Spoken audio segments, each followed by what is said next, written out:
وجيء بالنبيين والشهداء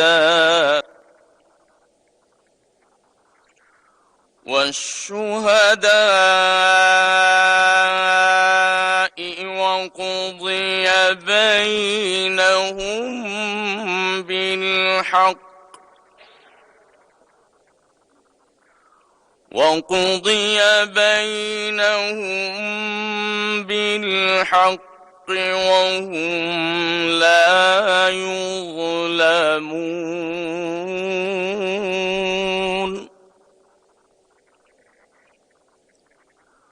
ووفيت كل نفس ما عملت وهو أعلم بما يفعلون صدق الله العظيم পবিত্র কুরআনুল কারীমের সূরা আজ-জুমারের 69 ও 70তম আয়াতে কারিমা তেলাওয়াত করা হলো, যার বাংলা অর্থ এইরূপ।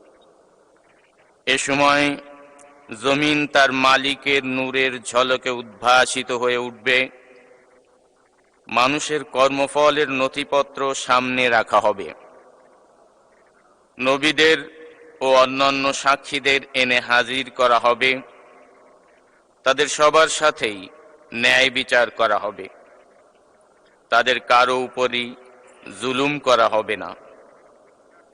প্রত্যেক মানুষকে সে পরিমাণ প্রতিফলই দেওয়া হবে যে পরিমাণ কাজ সে করে এসেছে, কারণ আল্লাহ তাআলা সে বিষয় সম্যক অবগত আছেন যা কিছু তারা করত। বারাকাল্লাহু লানা ওয়া লাকুম ফিল কুরআনিল আযীম। আসসালামু আলাইকুম ওয়া রাহমাতুল্লাহি ওয়া বারাকাতুহু। বিসমিল্লাহির রহমানির রহিম।